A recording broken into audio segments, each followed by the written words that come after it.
എൻ്റെ പേര് രജിത. ഞാൻ ചേർത്തലയിൽ നിന്ന് വരുന്നു. ഞാനൊരു അക്രൈസ്തവയാണ്. ഞാനിവിടെ 2025 ഏപ്രിൽ 13 ഉടമ്പടി എടുത്തത്. അതിനുശേഷം ഞാൻ പ്രാർത്ഥനയായിട്ട് മുന്നോട്ട് പോകുമ്പോൾ എൻ്റെ കുഞ്ഞിന് വയറുവേദന ഉണ്ടായി. കുറച്ച് ദിവസങ്ങൾ വയറുവേദന പറഞ്ഞു. ഞാൻ ഡോക്ടറെ കാണിച്ചു. ഡോക്ടർ അപ്പോൾ പറഞ്ഞു സ്കാൻ ചെയ്യണമെന്ന് പറഞ്ഞു. അപ്പോൾ മരുന്ന് കഴിച്ചു കഴിഞ്ഞ് കുറച്ച് ദിവസം കഴിഞ്ഞപ്പോഴത്തേക്കും വയറുവേദന മാറി. വീണ്ടും കുറച്ച് ദിവസങ്ങൾക്ക് ശേഷം പിന്നെയും വയറുവേദന പറയാൻ തുടങ്ങി. അപ്പോൾ ഞാൻ സ്കാൻ ചെയ്യാൻ കൊണ്ടുപോയി. അവിടെ ഡോക്ടർ 3 തവണ സ്കാൻ ചെയ്ത് കഴിഞ്ഞപ്പോഴത്തേക്കും എന്നോട് പറഞ്ഞു, നിങ്ങൾ കാണിക്കുന്ന ഡോക്ടറെ എത്രയും വേഗം കുഞ്ഞിനെ കൊണ്ടുപോയി കാണിക്കണമെന്ന് പറഞ്ഞു. ഞാൻ ഒറ്റയ്ക്കാണ് പോയത്. എനിക്ക് ഇരട്ട കുട്ടികളാണ്. ഹസ്ബൻഡ് ജോലി സ്ഥലത്തായിരുന്നു. എനിക്കൊരു ചേട്ടൻ വേഗം തന്നെ ഒരു ഓട്ടോ വിളിച്ചു തന്നു. ഞാൻ ആ ഓട്ടോയിൽ കുഞ്ഞുമായിട്ട് ഹോസ്പിറ്റലിൽ ചെന്നു. കാഷ്വാലിറ്റിയിൽ കാണിച്ചു. ഈ കുഞ്ഞിനെ കാണിക്കുന്ന ഡോക്ടറെ അടുത്ത് ഡോക്ടർ വാട്സപ്പ് ചെയ്ത് കൊടുത്തു. റിപ്പോർട്ടൊക്കെ വാട്സപ്പ് ചെയ്ത് കൊടുത്തപ്പോൾ ഡോക്ടർ പറഞ്ഞു അവരോട് എത്രയും വേഗം ഒരു ആംബുലൻസിൽ കുഞ്ഞിനെ ICHൽ കൊണ്ടുപോകാൻ പറഞ്ഞു. എൻ്റെ കൂടെ ആരുമില്ല, ഞാനും ഈ 2 മക്കളും മാത്രമേ ഉള്ളൂ. അപ്പോൾ ഡോക്ടറോട് ഞാൻ പറഞ്ഞു ഞാൻ തനിച്ചാണ് വന്നത്. എൻ്റെ മക്കൾ ചെറിയ ഈ 2 കുട്ടികൾ മാത്രമേ ഉള്ളൂ. ഹസ്ബൻഡ് ജോലി സ്ഥലത്തുനിന്ന് വരണം. അപ്പോൾ ഡോക്ടർ പറഞ്ഞു ഹസ്ബൻഡ് വരാനുള്ള സമയമൊന്നുമില്ല, ഞങ്ങളിപ്പോൾ തന്നെ ആംബുലൻസ് വിളിക്കും. ആരെങ്കിലും ഒരു 10ാം ക്ലാസ്സിൽ പഠിക്കുന്ന ഒരു കുട്ടിയാണെങ്കിലും വീടിനടുത്തുണ്ടെങ്കിലും എത്രയും വേഗം ഇവിടെ എത്താൻ പറയാൻ പറഞ്ഞു. ഞാൻ ആകെ വിഷമിച്ചു. പക്ഷേ മാധവന് ഞാൻ മനസ്സിൽ പ്രാർത്ഥിച്ചുകൊണ്ടിരിക്കുമായിരുന്നു. വേഗം ഞങ്ങളുടെ അടുത്ത വീട്ടിലെ കുട്ടി വേഗം തന്നെ ഒരു 10 മിനിറ്റിനുള്ളിൽ തന്നെ അവൻ ഓടിയെത്തി. ഞങ്ങളങ്ങനെ കുഞ്ഞുങ്ങളുമായിട്ട് ആംബുലൻസിൽ ICHൽ ചെന്നു. അവിടെ ചെന്ന് ഡോക്ടറെ കാണിച്ചപ്പോഴത്തേക്കും എമർജൻസി സർജറി തന്നെയാണ് പറഞ്ഞത്. അപ്പോൾ ഡോക്ടർ പറഞ്ഞു കുഞ്ഞിന് സർജറി തന്നെ വേണം, ഒന്നും കൂടി സ്കാൻ ചെയ്യാം. ഞാനൊരു ഡോക്ടർക്ക് സ്കാൻ ചെയ്യാനായിട്ട് എഴുതി തന്നു. ഞങ്ങൾ വീണ്ടും കുഞ്ഞുമായിട്ട് സ്കാനിങ് റൂമിലേക്ക്, അവിടുത്തെ മെഡിക്കൽ കോളേജിലെ സ്കാനിങ് റൂമിൽ ചെന്നപ്പോഴത്തേക്കും അവിടുത്തെ സിസ്റ്റർ പറഞ്ഞു ഡോക്ടർ ഒരു അരമണിക്കൂറിനുള്ളിലേ വരുള്ളൂ, ഇപ്പം അങ്ങ് പോയതേ ഉള്ളൂ, ഇച്ചിരി നേരം വെയിറ്റ് ചെയ്യണമെന്ന് പറഞ്ഞു. അങ്ങനെ ഞാൻ കുഞ്ഞുമായിട്ട് അവിടെ പ്രാർത്ഥനയോടെ നിന്നപ്പോഴത്തേക്കും എൻ്റെ കുഞ്ഞിന് അതിനുള്ളിൽ ടോയ്ലറ്റിൽ പോകണമെന്ന് പറഞ്ഞു. ഞാൻ അങ്ങനെ ടോയ്ലറ്റിൽ കൊണ്ടുപോയി തിരിച്ച് ഞങ്ങൾ വന്ന് നിന്നപ്പോഴത്തേക്കും ഡോക്ടർ വന്ന് സ്കാൻ ചെയ്തു. അവിടെയും 2 തവണ സ്കാൻ ചെയ്തിട്ട് എൻ്റെ ഇവിടുന്ന് കൊണ്ടുപോയ റിപ്പോർട്ടും എല്ലാം വാങ്ങി നോക്കി. എന്നിട്ട് എന്നോട് പറഞ്ഞു ചേച്ചി ഒരു 10 മിനിറ്റ് വീണ്ടും പുറത്ത് നിൽക്കണം, ഞങ്ങളുടെ സീനിയർ ഡോക്ടറെ വിളിച്ചിട്ടുണ്ട്, ഡോക്ടറും കൂടി വന്ന് കുഞ്ഞിനെ ഒന്ന് സ്കാൻ ചെയ്യട്ടെ എന്ന് പറഞ്ഞു. അപ്പോഴത്തേക്കും എനിക്ക് പേടിയായി. കാര്യം എന്തോ ഇത്രയ്ക്കുള്ളൊരു സിറ്റുവേഷൻ ആയതുകൊണ്ടാണല്ലോ ഇങ്ങനെ പറയുന്നതെന്ന് ഓർത്ത് ഞങ്ങൾ വീണ്ടും സ്കാനിങ് റൂമിൻ്റെ വെളിയിലിറങ്ങിയപ്പോഴത്തേക്കും ഹസ്ബൻഡും അച്ഛനും എല്ലാവരും എത്തിയിട്ടുണ്ടായിരുന്നു. പക്ഷെ ഞാൻ അവിടെ നിന്ന് പ്രാർത്ഥിച്ചപ്പോഴത്തേക്കും ഞങ്ങൾ പോലും കണ്ടില്ല. സ്കാനിങ് റൂമിൻ്റെ ഒരു സ്റ്റീൽ സ്റ്റാൻഡിൽ എൻ്റെ കുഞ്ഞ് ഓടിച്ചെന്ന് ഞാൻ പിടിക്കുന്നത് മാത്രമേ കണ്ടുള്ളൂ. എന്നിട്ട് എന്നോട് പറഞ്ഞു അമ്മേതേ മാതാവിൻ്റെ മാല കിടക്കുന്നെന്ന് പറഞ്ഞു. അപ്പം ഞങ്ങൾ പെട്ടെന്ന് അങ്ങോട്ട് നോക്കിയപ്പോഴത്തേക്കും അവിടെ ഒരു കൊന്ത തൂങ്ങിക്കിടക്കുന്നു. ശരിക്കും ആ മെഡിക്കൽ കോളേജിൻ്റെ ആ സ്റ്റാൻഡിൽ അങ്ങനെ ഒരു സാധനം ഞാൻ ഒട്ടും പ്രതീക്ഷിച്ചില്ല. ഞാനും വേഗം കുഞ്ഞിൻ്റെ അടുത്തോട്ട് ചെന്നപ്പോൾ ഇവൾ അതെടുത്ത് ഉമ്മ വെച്ചു, വയറിൽ വെച്ചു. ഞാനും അപ്പോൾ അതിൻ്റെ ഒരു രൂപത്തിലോട്ട് നോക്കിയപ്പോൾ എനിക്ക് ഗ്രേ കളറിൽ ഈ മാതാവിനെ തന്നെയാണ് ഞാൻ കണ്ടത്. അപ്പോൾ എൻ്റെ ഹസ്ബൻഡ് വന്നിട്ട് പറഞ്ഞു അത് മാതാവിൻ്റെ രൂപം തന്നെയാണ് അതിനകത്തുള്ളതെന്ന് തന്നെ പറഞ്ഞു. അങ്ങനെ ഞങ്ങൾ അതിൽ വെച്ച് അപ്പോൾ എനിക്കൊരു സമാധാനമായി. എൻ്റെ കുഞ്ഞിൻ്റെ എൻ്റെ കൂടെ മാതാവ് ഉണ്ടെന്ന് ഞാൻ ശരിക്കും വിശ്വസിച്ചു. അങ്ങനെ ഞങ്ങൾ പ്രാർത്ഥിച്ചിട്ട് അവിടെ നിന്ന സമയത്ത് വീണ്ടും കുഞ്ഞിനെ സ്കാൻ ചെയ്യാനുമായിട്ട് വിളിച്ചു. സീനിയർ ഡോക്ടർ വന്നു. ഡോക്ടർ വേഗം തന്നെ വീണ്ടും സ്കാൻ ചെയ്തു. പിന്നെയും സ്കാൻ ചെയ്തു. 5-6 തവണ തന്നെ സ്കാൻ ചെയ്തു. എന്നിട്ട് എന്നെ നോക്കിയിട്ട് നിങ്ങളുടെ നാട്ടിൽ നിന്ന് കൊണ്ടുവന്ന റിസൾട്ട് കാണിക്കാൻ പറഞ്ഞു. ഞാൻ ആ റിസൾട്ട് എടുത്ത് കാണിച്ചു. എൻ്റെ ഫോണിൽ കുറേ ഫോട്ടോസ് ഇട്ട് തന്നിട്ടുണ്ടായിരുന്നു, അതും കാണിച്ചു.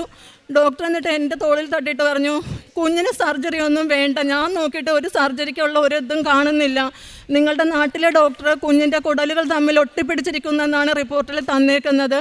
അത് ഇപ്പോൾ അങ്ങനെ ഒരു പ്രശ്നമേ കാണുന്നില്ല. കാര്യം കുടലുകൾ തമ്മിൽ ഒട്ടിയ കുഞ്ഞിന് എമർജൻസി സർജറിയാണ് ഇതിനകത്ത് പറഞ്ഞിരിക്കുന്നത്. പക്ഷേ കുഞ്ഞിൻ്റെ കുടലുകൾക്കൊന്നും ഇപ്പോൾ ഒരു കുഴപ്പവുമില്ല, കുഞ്ഞ് ഓക്കെയാണ്, വേറെ ഒരു പ്രശ്നവുമില്ല, നിങ്ങൾക്ക് നാട്ടിലോട്ട് തിരിച്ച്. അതെനിക്ക് കേട്ടപ്പോൾ തന്നെ എനിക്ക് ഭയങ്കര വിശ്വാസമായി. കാര്യം മാതാവ് എൻ്റെ കുഞ്ഞിൻ്റെയും കൂടെ ഞാൻ കുഞ്ഞിനെ ഇവിടെ നിന്ന് കൊണ്ടുവന്ന തേനും ഉപ്പും ഒക്കെ ഞാൻ ഇടയ്ക്കിടയ്ക്ക് വെറുതെ ആണെങ്കിലും ഞാൻ കൊടുക്കാറുണ്ടായിരുന്നു. അങ്ങനെ എൻ്റെ കുഞ്ഞിനെ ഒരു സർജറിയിൽ നിന്ന് ഈ പിഞ്ചു കുഞ്ഞിനെ എന്നെയും സന്തോഷത്തോടെ തിരിച്ചു പോരാനായിട്ട് രാത്രി 12 മണിയൊക്കെയായി ഞങ്ങൾ വീട്ടിലേക്ക് പോന്നപ്പോഴത്തേക്കും അത് മാതാവിനെന്നിൽ ചൊരിഞ്ഞ കൃപയാണ്. മാതാവിന് തിരുക്കുമാരനും ഞാൻ കോടാനുകോടി നന്ദി സമർപ്പിക്കുന്നു. പിന്നെ എനിക്കുണ്ടായൊരനുഭവം, ഞാൻ യൂട്യൂബിൽ സാക്ഷ്യം കേൾക്കുമായിരുന്നു. നേരത്തെ എപ്പോഴും ഞാൻ യൂട്യൂബിൽ റീൽസ് കാണുന്ന ഒരാളാണ്. ഇവിടെ വന്നതിന് ശേഷം എനിക്ക് എപ്പോഴും സാക്ഷ്യം കേൾക്കാനാണ് ഭയങ്കര താല്പര്യം. അപ്പോൾ വേഗം കുഞ്ഞുങ്ങൾ കളരിയിൽ പോകുന്നുണ്ട്. ഇവരെ രാവിലെ വിട്ട് ഹസ്ബൻഡും പോയി കഴിയുമ്പോൾ വേഗം വീട്ടിലെ ജോലിയൊക്കെ തീർത്തിട്ട് ഞാൻ യൂട്യൂബിൽ സാക്ഷ്യങ്ങൾ കേൾക്കും. കുറേ സാക്ഷ്യങ്ങൾ കേട്ടിരുന്ന കരയും. എന്നിട്ട് ഹസ്ബൻഡ് വൈകിട്ട് ജോലി കഴിഞ്ഞ് വരുമ്പോഴത്തേക്കും ഞാൻ കേട്ടതിൽ എനിക്ക് ഏറ്റവും സങ്കടം തോന്നിയ സാക്ഷ്യങ്ങൾ ഞാൻ ഹസ്ബൻഡിനോട് പറയും. അപ്പോൾ ചിലരൊക്കെ കേട്ടിട്ട് എന്നോട് ചോദിക്കും, ഇതൊക്കെ സത്യമാണോ, എല്ലാം സത്യമാണോ എന്ന് എന്നോട് ചോദിക്കുമ്പോൾ ഞാൻ അതിന് മറുപടിയൊന്നും പറയില്ല. പക്ഷേ കുറച്ച് ദിവസങ്ങൾ കഴിഞ്ഞപ്പോഴത്തേക്കും എൻ്റെ ഹസ്ബൻഡിൻ്റെ ജോലി ചെയ്യുന്ന സ്ഥലത്ത് ചെറിയൊരു പ്രശ്നം ഉണ്ടായി. ചെറിയതൊന്നല്ല, ഒരു വലിയത് തന്നെ. അവിടെ നമുക്കൊന്നും താങ്ങാൻ പറ്റാത്ത വിലയുള്ള ഒരു മെഷീൻ ചെറിയൊരു അശ്രദ്ധ മൂലം അതിനൊരു തകരാറ് സംഭവിച്ചു. അതൊരു വലിയ പ്രശ്നമായിരിക്കും. നമ്മളെ കൊണ്ട് കൂട്ടാൻ പറ്റാത്തൊരു, അത് തെളിയിക്കപ്പെട്ട് കഴിഞ്ഞാൽ നമുക്കത് ഒരു വലിയൊരു ഇതാണ്. ഞങ്ങൾക്ക് ഭയങ്കര മാനസിക ബുദ്ധിമുട്ടുണ്ടായി. എന്നോട് പറഞ്ഞു അതൊരിക്കലും ശരിയാകത്തില്ല, അത് റെഡിയാക്കാൻ പോലും പറ്റുമെന്ന് എനിക്ക് തോന്നണില്ല, ഞാൻ ആകെ വിഷമത്തിലാണ്, എന്ത് ചെയ്യും? അപ്പോൾ ഞാൻ പറഞ്ഞു സാരമില്ല, 2-3 ദിവസം, അതെപ്പോഴും സ്റ്റാർട്ടാക്കുന്നൊരു മെഷീനല്ല. അപ്പോൾ എനിക്കത് ഇനിയൊരു അവസരം വരുമ്പോഴത്തേക്കും ഞാനത് എന്ത് ചെയ്യും എന്നുള്ളൊരു ടെൻഷനും ഞങ്ങളുടെ വീട്ടിൽ ഭക്ഷണം കഴിക്കാനുള്ള ബുദ്ധിമുട്ടും ആകെ മനസ്സ് മരവിച്ചൊരു രീതിയായിരുന്നു. ഞാൻ വേഗം തന്നെ ഞാൻ പറഞ്ഞു, ഞാൻ കുറച്ച് മാതാവിൻ്റെ ഉപ്പെടുത്ത് ഞാൻ കൊടുത്തു വിട്ടിട്ട് പറഞ്ഞു, ഒരു കാര്യം ചെയ്യ്, ഇത് അതിൻ്റെ അടുത്ത് കൊണ്ടുപോയി ഇതിട്ടിട്ട് മാതാവിൻ്റെ കാശ് രൂപവും ഞാൻ കൊടുത്തു വിട്ടു. ഞാൻ പറഞ്ഞു അവിടെ ചെന്നിട്ട് മുറുകെ പ്രാർത്ഥിക്കണം, മാതാവിനോട് കരഞ്ഞപേക്ഷിക്കുമ്പോൾ മാതാവ് കൈവിടില്ല, നമ്മുടെ കൂടെ ഉണ്ടാകും, എനിക്ക് വിശ്വാസമാണെന്ന് ഞാൻ പറഞ്ഞു. ഞാൻ പറഞ്ഞതുപോലെ തന്നെ ചെയ്തിട്ട് വൈകിട്ട് വീട്ടിൽ വന്നപ്പോൾ എന്നോട് പറഞ്ഞു, എനിക്ക് എന്തോ അത് ചെയ്തപ്പോഴത്തേക്കും മനസ്സിനൊരു സമാധാനം തോന്നി, നല്ലൊരു ആശ്വാസം തോന്നിയെന്ന് പറഞ്ഞു. അങ്ങനെ എങ്കിലും ഇത് ഓണാക്കുന്ന ഒരു ടെൻഷൻ മനസ്സിലേറി ഞങ്ങൾ ദിവസങ്ങൾ തള്ളി നിൽക്കണം, എങ്ങനെയെങ്കിലും അതിൻ്റെ ഒരു ദിവസം വരണേ എന്ന് പ്രാർത്ഥിച്ച് അങ്ങനെ നിൽക്കുമ്പോൾ ഒരു ദിവസം ഭക്ഷണം കഴിച്ചുകൊണ്ടിരുന്ന സമയത്താണ് മെഷീൻ സ്റ്റാർട്ട് ചെയ്യാൻ പറഞ്ഞത്. ആ ഭക്ഷണം പോലും കഴിക്കാതെ അവിടെ അടച്ചു വെച്ചിട്ട് വേഗം അങ്ങോട്ടോടി. അവിടെ ചെന്ന് ഒരു ജൂനിയറും കൂടെ ഉണ്ടായിരുന്നു. അങ്ങോട്ട് ചെന്ന് എന്ത് ചെയ്യണമെന്ന് അറിയാൻ പറ്റില്ല, എന്തും വരട്ടെ എന്ന് കരുതി ആ മെഷീൻ സ്റ്റാർട്ട് ചെയ്തപ്പോൾ ഒരു കുഴപ്പവും കൂടാതെ ആ മെഷീൻ പഴയതുപോലെ തന്നെ അത് പ്രവർത്തിച്ചു. അതെങ്ങനെയാണോ നേരത്തെ ഓടിയിരുന്നത് അതുപോലെ തന്നെ. അന്ന് ഞങ്ങൾക്കുണ്ടായ സന്തോഷം പറഞ്ഞറിയിക്കാൻ പറ്റില്ല. എന്നോട് വന്നിട്ട് പറഞ്ഞു, നിൻ്റെ വിശ്വാസം അത് എൻ്റെയും കൂടി വിശ്വാസമായി, ഇപ്പം എനിക്കും ഒരുപാട് വിശ്വാസമായി. എനിക്ക് മാതാവ് എന്നെ വിശ്വസിപ്പിച്ചു തന്നൊരു കാര്യമാണത്. അങ്ങനെ രണ്ടാമത്തെ കാര്യവും എനിക്ക് മാതാവും തിരുക്കുമാരനും സാധിച്ചു തന്നു.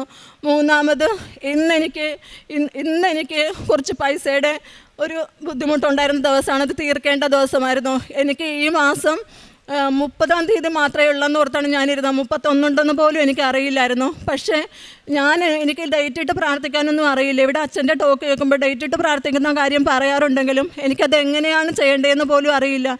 എങ്കിലും ഞാൻ മാതാവിൻ്റെ അടുത്ത് ഞാൻ പ്രാർത്ഥിച്ചു, മാതാവേ എനിക്ക് 30-ാം തീയതി എനിക്ക് പൈസ വേണ്ടതാണ്, എനിക്ക് എങ്ങനെയെങ്കിലും മാതാവ് എനിക്കത് സാധിച്ചു തരണം, എനിക്ക് വേറെ ഒരു വഴിയുമില്ലെന്ന് പറഞ്ഞു. പക്ഷെ ഞാൻ വെറുതെ പോയി കലണ്ടറിൽ ഒരു പേന എടുത്താൽ 30-ാം തീയതിയിൽ ഒരു റൗണ്ട് ഇട്ട് രാവിലെയും വൈകുന്നേരവും മാതാവിൻ്റെ അടുത്ത് ഞാൻ പ്രാർത്ഥിക്കും, മാതാവേ എനിക്ക് സാധിച്ചു തരണേ. പക്ഷേ ഈ 31 ഉണ്ടെന്ന് പോലും ഞാൻ മറന്നുപോയായിരുന്നു. പക്ഷേ മാതാവ് എനിക്ക് ഒരുപാട് സമാധാനത്തിനായി 25-ാം തീയതി തന്നെ ഗിരീഷേൻ്റെ ഒരു ഫ്രണ്ടിൻ്റെ രൂപത്തിൽ ഞങ്ങൾക്ക് പൈസ നേരത്തെ തന്നെ ഗിരീഷേൻ്റെ കയ്യിൽ കൊടുത്തയച്ച് എൻ്റെ ആ ബാധ്യത എനിക്ക് നേരത്തെ തന്നെ മാതാവ് എനിക്ക് തീർത്തു തന്നു. അതിനും മാതാവിനും തിരുക്കുമാരനും ഞാൻ കോടാനുകോടി നന്ദി പറയുന്നു. പിന്നെ ഞാൻ കാരുണ്യപ്രവൃത്തിയായിട്ട് എൻ്റെ അടുത്ത് സാമ്പത്തികമായിട്ട് ഒരുപാട് സഹായിക്കാനുള്ള ഇല്ലെങ്കിൽ പോലും എൻ്റെ അടുത്ത് ഏതൊരു വ്യക്തിയെ ഒരു സഹായം ചോദിച്ചാലും എൻ്റെ ഒരു ആവശ്യത്തിനായിട്ട് വെച്ചിരിക്കുന്ന പൈസയാണെങ്കിൽ പോലും ഞാൻ അവരുടെ ഇപ്പോഴത്തെ കാര്യം കാണട്ടെ എന്ന് കരുതി ഞാനത് കൊടുക്കാറുണ്ട്.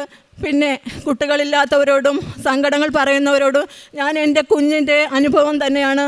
മാതാവിൻ്റെ അടുത്ത് വന്ന് പ്രാർത്ഥിച്ചാൽ നിങ്ങളുടെ ഏത് പ്രതിസന്ധിയും മാറ്റിത്തരും, മാതാവ് നിങ്ങളുടെ കൂടെ ഉണ്ടാകും. എൻ്റെ അനുഭവമാണ്, എൻ്റെ കുഞ്ഞും ഞാനും കൂടി അനുഭവിച്ചതാണ്. അതുകൊണ്ട് നിങ്ങൾ അത് മാതാവിൻ്റെ അടുത്ത് പോയിട്ട് നിങ്ങൾ ഉടമ്പടി എടുത്ത് പ്രാർത്ഥിക്കണമെന്ന് ഞാൻ എല്ലാവരോടും ഞാൻ പറയാറുണ്ട്. ഇത്രയും പറഞ്ഞ് ഞാൻ എൻ്റെ അനുഭവങ്ങൾ ചുരുക്കുന്നു. മാതാവിനും തിരുക്കുമാരനും കോടാനുകോടി നന്ദി സമർപ്പിക്കുന്നു. പുറപ്പാടിൻ്റെ പുസ്തകത്തിൽ നിന്ന് 23-ാം അധ്യായം 20-ാം തിരുവചനം. ഇതാ ഒരു ദൂതനെ നിനക്ക് മുൻപേ ഞാൻ അയക്കുന്നു, അവൻ നിൻ്റെ വഴിയിൽ നിന്നെ കാത്തുകൊള്ളും, ഞാൻ ഒരുക്കിയിരിക്കുന്ന സ്ഥലത്തേക്ക് നിന്നെ കൊണ്ടുവരികയും ചെയ്യും. അവൻ പറയുന്നതെല്ലാം ആദരപൂർവ്വം അനുസരിക്കണം. അവൻ പറയുന്നത് പോലെ ചെയ്യുന്ന ഒരു ജീവിത പദ്ധതിയാണ് ഉടമ്പടി. ഉടമ്പടിയിലൂടെ ജീവിച്ച ഒരു വലിയ സാക്ഷ്യമാണ് നാം ഇപ്പോൾ തന്നെ കേട്ടത്. രചിതയും തൻ്റെ ജീവിത പങ്കാളിയും കൂടി പരിശുദ്ധ അമ്മയ്ക്കും ഈശോയ്ക്കും നന്ദി പറഞ്ഞ് സാക്ഷികളായി ഈ അൾത്താരയിൽ കയറി വന്നിരിക്കുന്ന ഒരു വലിയ സാക്ഷ്യത്തിന് നാം ഇപ്പോൾ സാക്ഷികളാവുകയാണ്. നമ്മുടെ ചെറുതും വലുതുമായ എല്ലാ അവസ്ഥയിലും പരിശുദ്ധ അമ്മ നമ്മോട് കൂടെ നിൽക്കും. പരീക്ഷണങ്ങൾ സാധാരണമാണെങ്കിലും പരിശുദ്ധ അമ്മ ഒരിക്കലും നമ്മെ കൈവിടുകയില്ല. നമുക്ക് എത്ര തന്നെ ബുദ്ധിമുട്ടുണ്ടായാലും പരിശുദ്ധ അമ്മ നമ്മോട് കൂടെ ഉണ്ടായിരിക്കും. പരിശുദ്ധ അമ്മയുടെ സാമീപ്യം നമുക്കുണ്ടായിരിക്കുമെന്നുള്ളതിൻ്റെ വലിയൊരു തെളിവാണ്. സമയച്ചുരുക്കത്തിൻ്റെ അമ്മ ഈ അൾത്താരയിൽ പ്രത്യക്ഷപ്പെട്ടപ്പോൾ കാണിച്ചു തന്നത്, ജോസഫച്ചന് കാണിച്ചു കൊടുത്തത് ആ സമയഘടികാരമാണ്. സമയത്തിൻ്റെ മേലുള്ള അമ്മയുടെ അധികാരം നമ്മുടെ ജീവിതങ്ങളിൽ ദുരന്തങ്ങൾ ഉണ്ടാകാതിരിക്കാൻ പരിശുദ്ധ അമ്മ നമ്മളെ മധ്യസ്ഥ അപേക്ഷിച്ച് പ്രാർത്ഥിക്കുന്നു. പരിശുദ്ധ അമ്മയ്ക്ക് ഈശോയ്ക്കും നമുക്ക് നന്ദി പറയാം. നമ്മുടെ ഈ ജീവിതാവസ്ഥകളിൽ കഷ്ടപ്പെടുന്ന, രണ്ടറ്റം കൂട്ടിമുട്ടാനായി കഷ്ടപ്പെടുന്ന എല്ലാ മാതാപിതാക്കളെയും ദമ്പതികളെയും സമർപ്പിച്ച് പ്രാർത്ഥിച്ചുകൊണ്ട് നിയോഗങ്ങളെ ചേർത്ത് വെച്ചുകൊണ്ട് ഈശോയ്ക്കും പരിശുദ്ധ അമ്മയ്ക്കും നല്ലൊരു കയ്യടി നൽകി സാക്ഷ്യം നമുക്ക് സമർപ്പിക്കാം. അത്യപൂർവ ദൈവാനുഭവങ്ങൾ ഇനി നിങ്ങൾക്കും സ്വന്തം.